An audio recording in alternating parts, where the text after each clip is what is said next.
I never thought a routine job interview would end with me locked inside an office, heart pounding, wondering what the hell just happened. But hey, that's exactly where I found myself last Tuesday afternoon. So here's how it went down.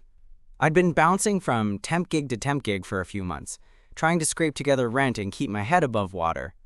Nothing fancy, just data entry, filing, the usual office grunt work. Then I saw the ad, Executive Assistant Wanted. Sharp mind, faster hands. It sounded like my kind of job. Better pay, more stable hours, and maybe, just maybe, a chance to learn something new. I showed up at the downtown office building, a sleek, glassy place with that kind of intimidating whiteness that screams, money lives here. I was early, sweating a bit because I'd never been great at these formal interviews. The receptionist was polite but distant, and when the guy finally called me in, I almost stumbled over my own feet.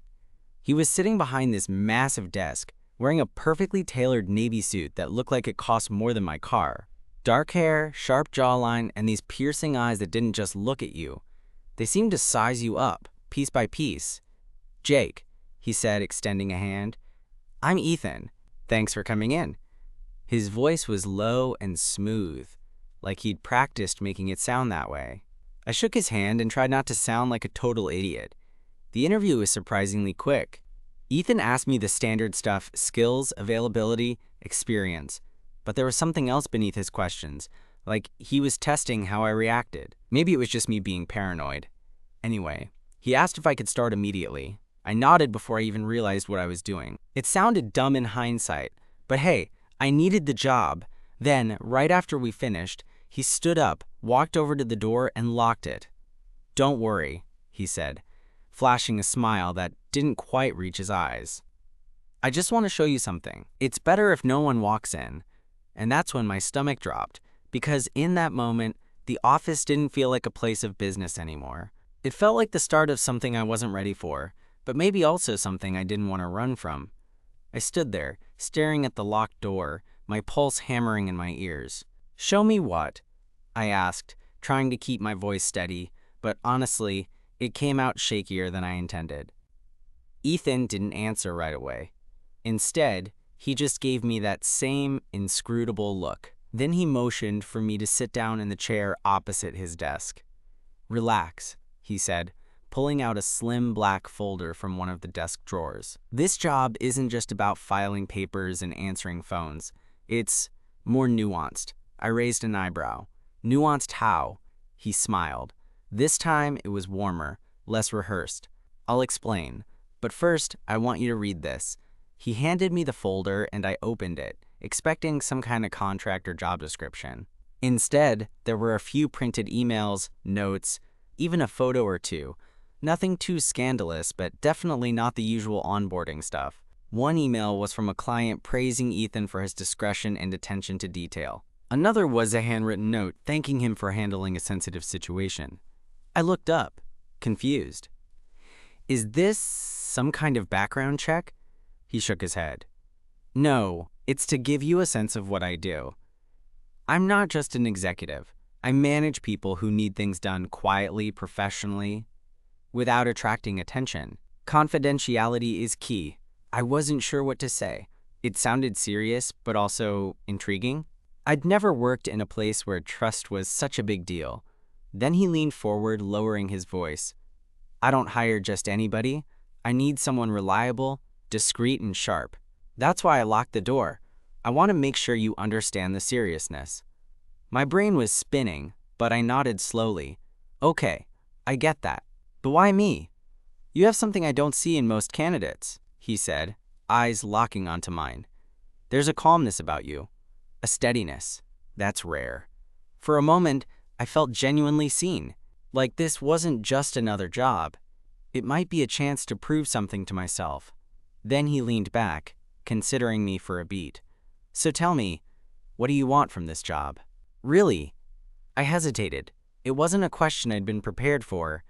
I mean, sure, I wanted stability and a paycheck, but there was more underneath. Honestly, I want to be somewhere I belong. Somewhere I'm good at what I do, and maybe I want to feel like I'm part of something bigger. Ethan nodded slowly, as if mentally checking off a list. Then, with a small smile, he said, "Good. That's a start." The rest of the afternoon passed in a blur. He gave me a crash course on his schedule, introduced me to a couple of contacts over the phone, and showed me how he organized his files, paper and digital. Nothing too out of the ordinary, but all handled with a precision that suggested he wasn't someone who liked surprises. By the time I finally left the office, the sun was dipping low, casting long shadows over the city streets.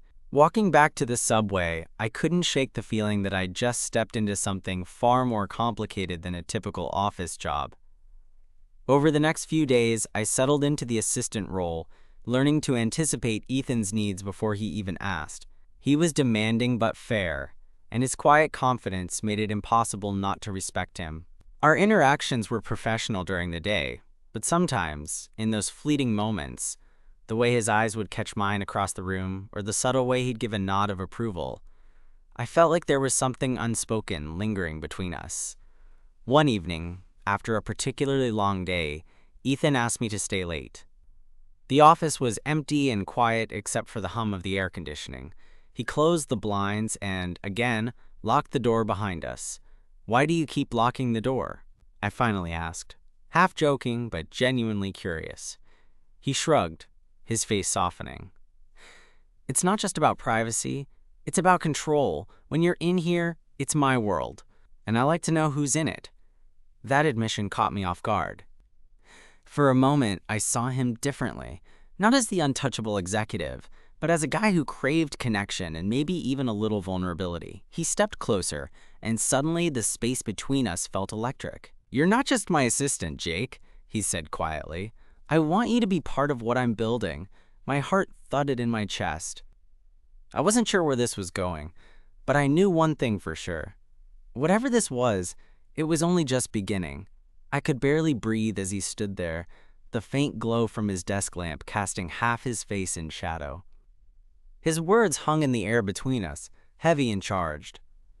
"Part of what you're building," I repeated, trying to sound casual but failing miserably.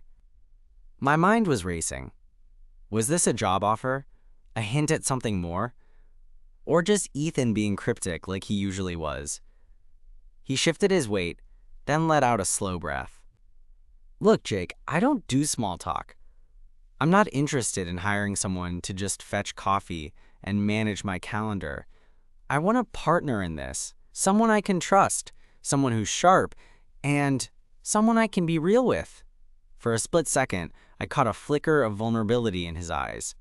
The kind of vulnerability that's rare in people like Ethan, people who always seem in control. And somehow, that made me want to lean in closer, even though I barely knew him. I swallowed hard. "Real with you? What does that even mean?"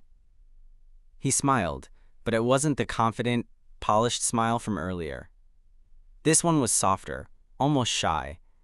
"It means I want you to be honest with me. Not just about work, but about everything.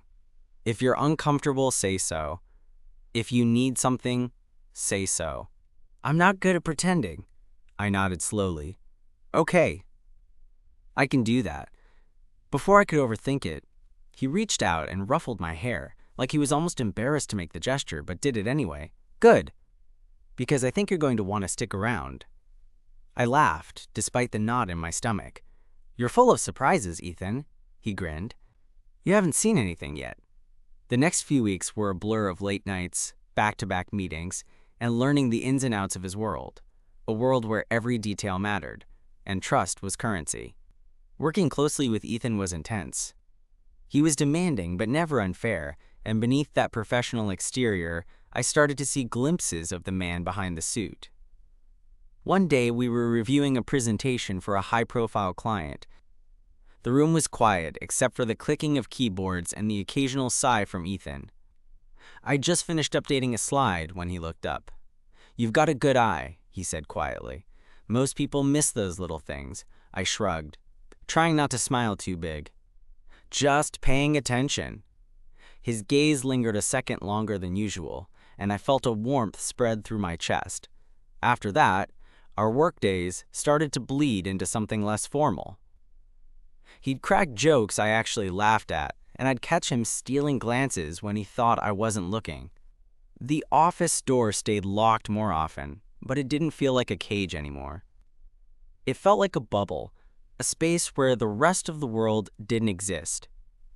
One Thursday evening, we were the last ones left in the building. The city lights twinkled through the windows, and the hum of the city was a distant lullaby. Ethan was leaning against his desk, arms crossed, looking at me in that way that made butterflies explode in my stomach. "Jake," he said softly, "do you ever wonder why we do all this? The late nights? The chaos?" I thought for a moment. I guess I figured it was just part of the job. He shook his head. "No, it's more than that. For me, it's about building something that matters. Something real." I took a step closer. "And you think I can be part of that?" His eyes darkened, and he smiled. This time, a smile that promised something I wasn't ready to name yet. "I don't just think it. I know it." That night, as I walked home, my mind was spinning. I'd gone from temp worker scraping by to someone who mattered to Ethan in ways I didn't fully understand yet. The locked office door felt less like a barrier and more like a threshold, a line I was willing to cross. Whatever this was, it was beginning to change everything. And honestly, I couldn't wait to see where it went next. I kept replaying Ethan's words in my head as I lay in bed that night. I don't just think it, I know it. Simple, confident, but layered with something deeper, something I couldn't quite put my finger on yet. I wasn't exactly a hopeless romantic, but I knew when the air around someone changed, when there was more beneath the surface. And Ethan definitely had that vibe. The next morning, I showed up early, hoping to squeeze in some quiet time before the chaos. The city was just waking up, and the office felt almost peaceful. Ethan was already there, standing by the window, hands in his pockets, staring out at the skyline. When he saw me, he nodded, but didn't say much. We settled into the usual routine, but something had shifted. The way he looked at me was different, less guarded, more direct. And I realized that I was doing the same. I wasn't sure when the professional boundaries started blurring, but at this point, I didn't want them to snap back. Midway through the day, Ethan called me over to his desk. He pulled out a small package wrapped in brown paper and tied with twine. "For you," he said, sliding it across with a half smile. I blinked, surprised. "What's this?" "Open it." Inside was a leather-bound notebook, the kind with thick, creamy pages that begged to be filled. I flipped through it, noticing the initials, ER, embossed in gold on the cover. "It's a journal," he said, "or whatever you want it to be. I thought you might like it." I looked up, heart caught somewhere between grateful and confused. "Why me?" He shrugged, but his eyes held that spark again. "Because you're the only one I trust to keep my chaos organized." I laughed, tucking the notebook under my arm. "That's a weird compliment, but I'll take it." For the rest of the afternoon, we worked side by side, the air between us charged but unspoken. As the sun dipped low, casting golden light through the blinds, Ethan suddenly stood and pulled the blinds shut. "It's late," he said softly. "Want to grab dinner?" My stomach did that flip-flop again. "Sure," I said before I could second-guess myself. We ended up at a small Italian place a few blocks from the office. The conversation flowed easier than I expected. No talk about spreadsheets or meetings, just stories about music, childhood, and the weird quirks that make people human. At one point, Ethan reached across the table, brushing his fingers lightly over mine. The touch was electric but gentle, like a question without words. I met his gaze, and for a moment, everything else faded away. Later, as we walked back toward the office, the city lights glowing all around us, Ethan stopped and looked at me seriously. "Jake, I know this is fast. Hell, probably too fast, but I want to be honest. There's something between us, and I want to see where it goes."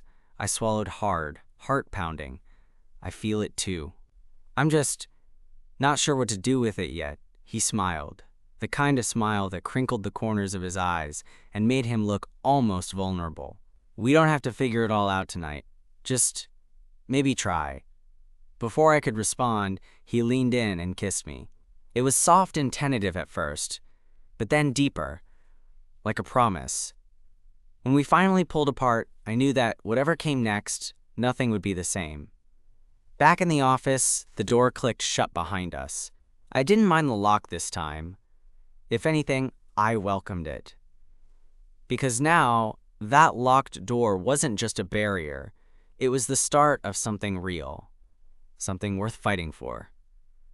The morning after that night, I woke up with a mix of excitement and nerves tangled in my chest. It was one thing to share a kiss after hours of work and half-hidden glances, but now the question was, what did this mean for us? For the job? For whatever this was turning into? I showed up at the office early, as usual, clutching that leather journal Ethan gave me like a lifeline. The city was just stirring awake, the streets below still quiet compared to the usual midday rush. Pushing open the glass doors, I caught my reflection in the lobby mirror and gave myself an awkward nod. "You're ready," I told myself. Ethan's office door was closed when I got there, which wasn't unusual, but this time there was a subtle tension in the air. When he finally emerged, he looked at me with that same steady gaze, but there was something softer, more open in his eyes.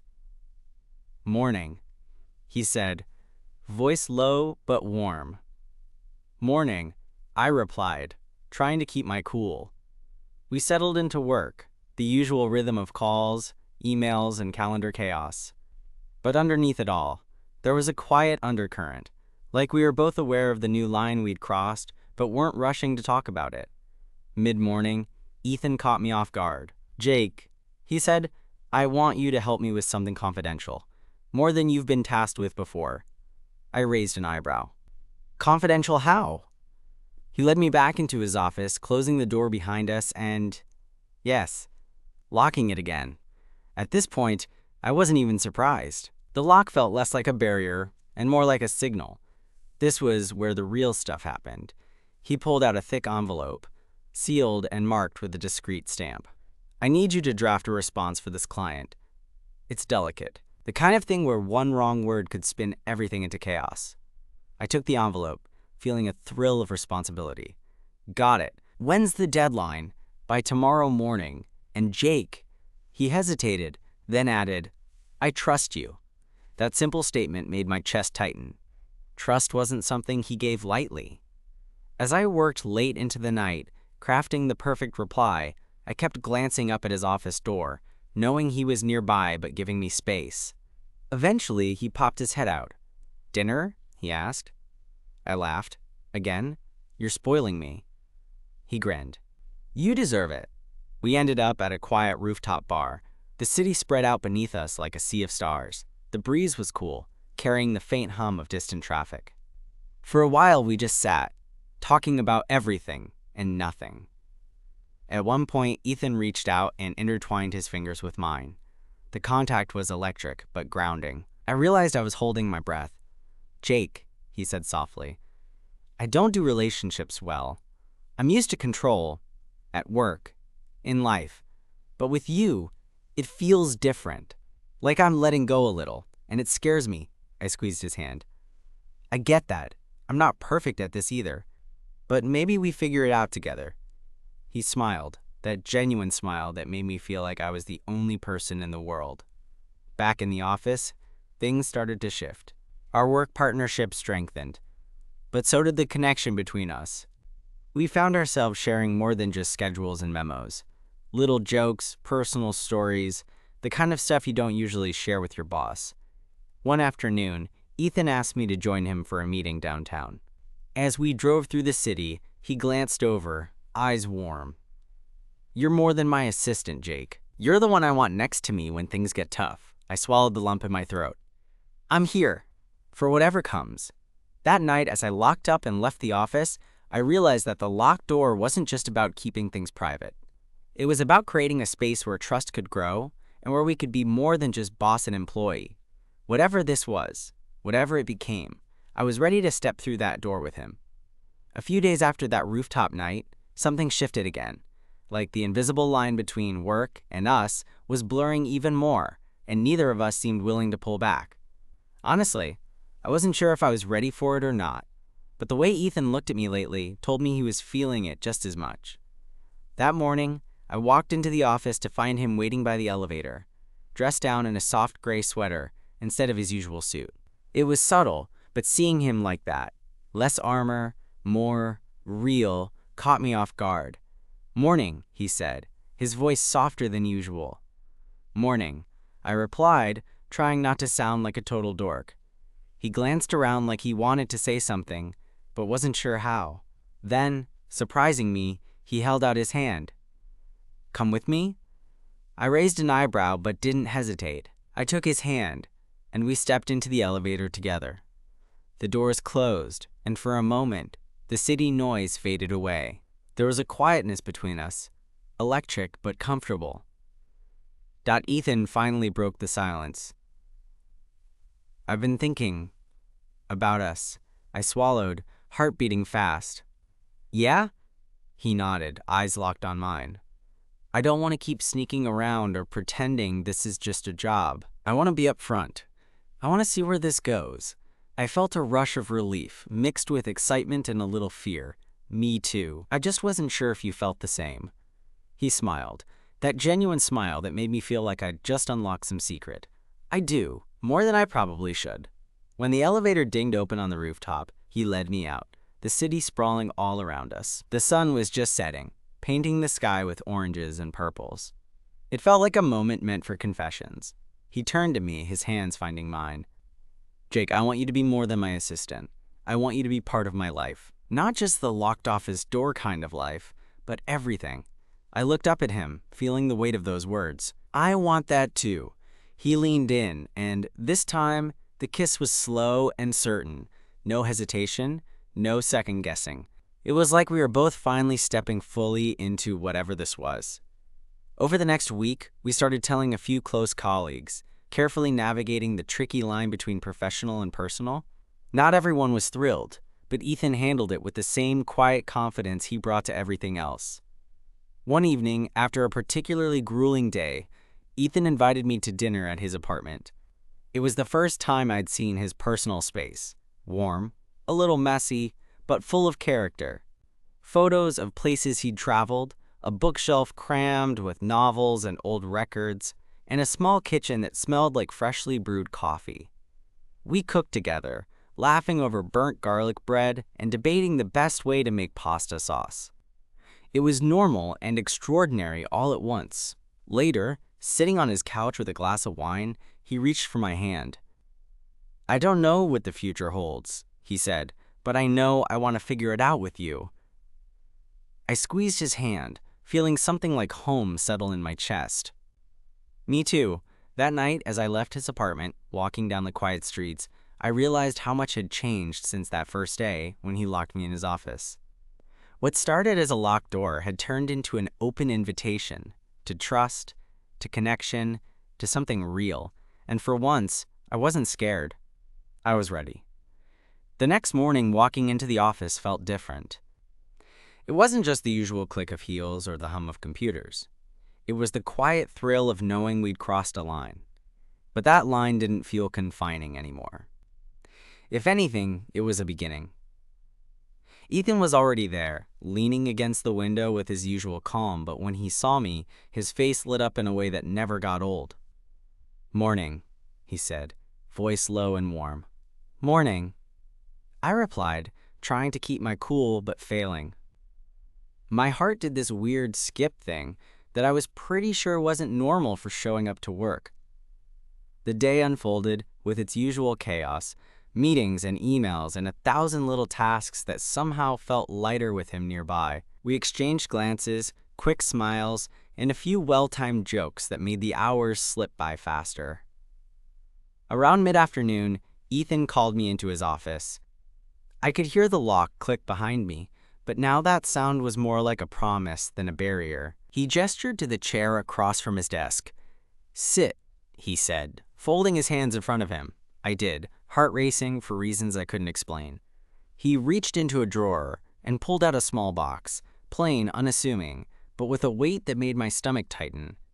"I've been thinking," he began, eyes steady on mine. "About us. About what we have." I nodded, swallowing hard. Yeah? He opened the box to reveal a simple silver bracelet. I want you to have this. It's not much, but it's something. A reminder that whatever happens out there. He tapped the door. We've got something here. I stared at the bracelet, then back at him. Ethan. He cut me off gently. No need to say anything now. Just keep it. Taking it felt like crossing another threshold. I slipped it on my wrist, the cool metal grounding me in a way I hadn't expected.